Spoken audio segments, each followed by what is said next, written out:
Hey, what's good, y'all? It's Stinger, and today I'm going to be showing each and every one of you how you can make some insanely hype metal guitar beats for Lil Uzi for his new album, Pink Tape. Literally, last night, I listened to Pink Tape, made this beat, went to bed, woke up, and now I'm recording this tutorial. So if I'm not the first person with a Pink Tape tutorial out, I'm gonna be mad. But yeah, setting aside my lack of life, the beat that we're going to be going over sounds a little something like this.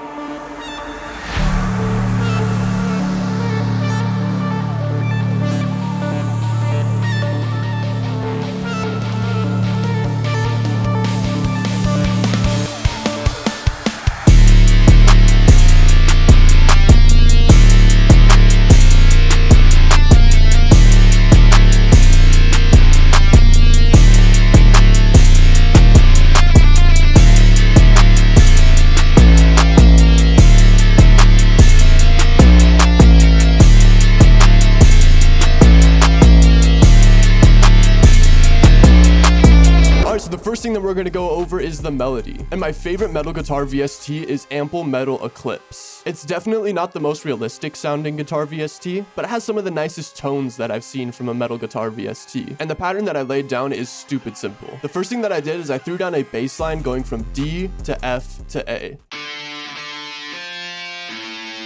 Very simple progression. You'll hear that a ton in like yeet type beats and filthy type beats. After that, I threw down some notes on top of those bass notes to make the melody sound a little bit more full. And as you can see here with this A and A sharp, I'm playing around with half step intervals. If you've watched my videos before, you know how often I go over this, but it's because it's super important for making these super dark and sinister melodies. These half step intervals create a lot of tension right here in the melody, and when it goes down to this A and D combo, the tension is released. Making use of the suspense and build of tension as well as the release of tension is something that is super important if you want your melody to be captivating and memorable. And then aside from these chords, I just laid down various counter melodies. And as you can see with these two, I'm also making use of those half step intervals. So to sum up the guitar melody, you'll need a simple progression, some layered notes, and you'll want to make use of half step intervals. So with that being said, this is what the melody sounds like.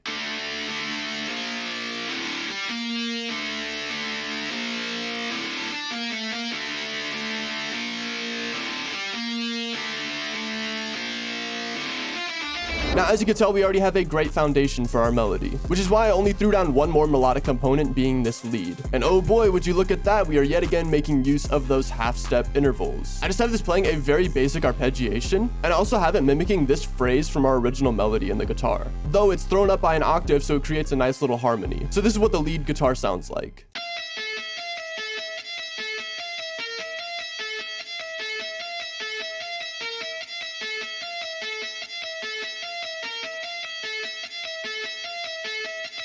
So those are the only two melodic components that I have playing during the chorus. And if you want to know how I mix my melodies, you can check out the video in the top right, whichever one is right. And in that video, I go into great detail on how I mix my melodies. So now that we've got the melody out of the way, let's go into the drums. All of the drums in this beat are from the Filthy and Lucrative kit. I've been using this kit a bunch as of recently, especially for beats like this. So I really can't recommend the kit enough, though it does have a pretty high price point. So with that being said, the first thing that I threw down is this 808. I just have this playing a very basic pattern, and it's mostly following the root notes. As you may remember, the bass notes for the progression was D, F, A. But rules are meant to be broken. Your 808 doesn't always have to reside on the root as long as it sounds good. And this is just playing a very steady and repetitive pattern. And this is on purpose because beats like this are meant to be heard live. And by keeping the beat stupid simple, the crowd is going to have a much easier time catching the rhythm of the beat and jumping around to it. So with that being said, this is what the 808s sound like.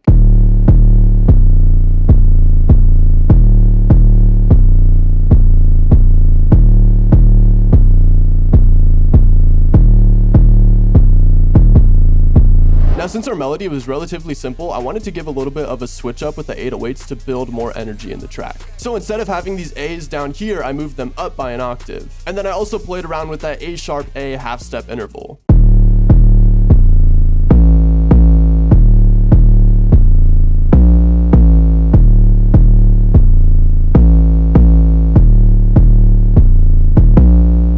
After I had that 808 laid down, I threw down a clap and a snare layered together.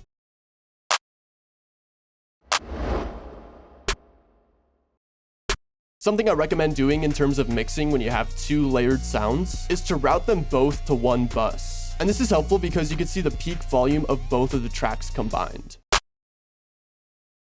After I had those laid down, I threw down this super simple counter snare.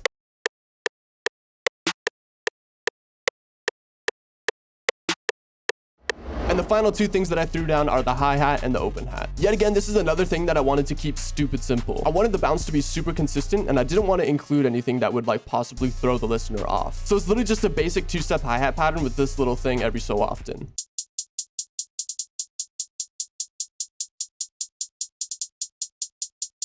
And finally, I threw down this open hat that hits in correspondence with the 808. If you ever feel like your drums are lacking impact, especially the 808s, layering it with a sound that's high and bright like an open hat really does wonders. So this is what the open hat sounds like.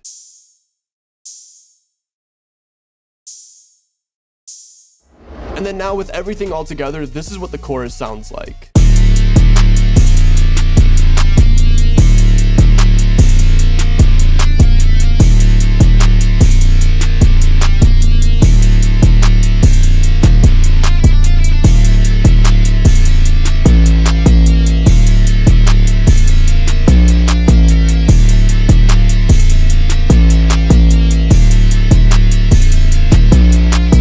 So now that we've covered the chorus, let's go over that super cinematic intro. If you couldn't already tell, the song that I took inspiration from for this beat is Suicide Doors, which in my opinion is the best song on that album. And with the beat for Suicide Doors, it starts off with a synthetic component and then gradually introduces metal components until the beat drop. So that's what I decided to do here. The synthetic component that I decided to use was the AZ Death Eater ARP from Hive, and I just have it playing a pattern with the root of our scale being D minor.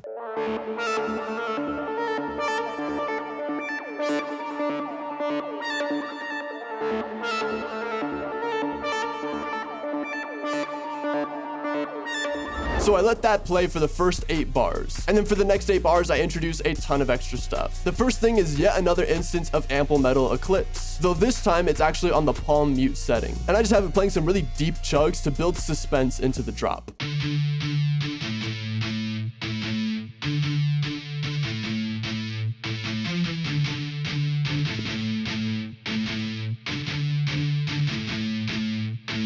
And for that guitar pattern, I have an automation clip on the volume that introduces it gradually. The next thing that I threw down was a drum groove from SSD Sampler 5. In SSD Sampler, they just have a bunch of MIDI drum grooves, and I pulled one from the rock section. So this is what that sounds like.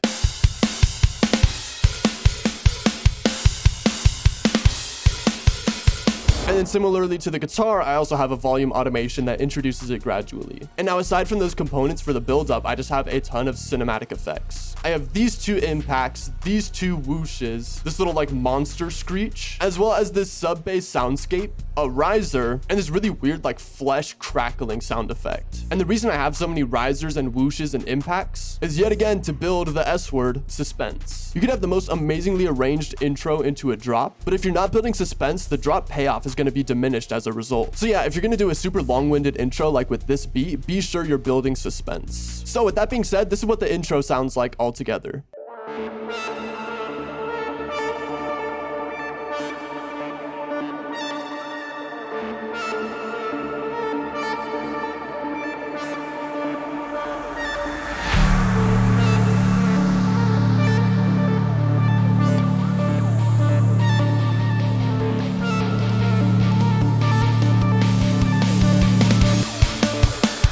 So yeah, that is going to pretty much cover how to make some insanely hyped metal guitar beats for Lil Uzi's new album, Pink Tape. I thoroughly hope you enjoyed this tutorial and learned something new. If you have any questions, please feel free to throw them in the comments down below and I will do my best to answer them. Also consider checking out my Patreon where I post the FLPs to all of my beats in all of my videos. That way, if you wanted to study the arrangement, the melody, the mixing, all that kind of stuff, it's right at your fingertips. And finally, consider subscribing as I post 1 tutorial a week and 2 sound kits a month.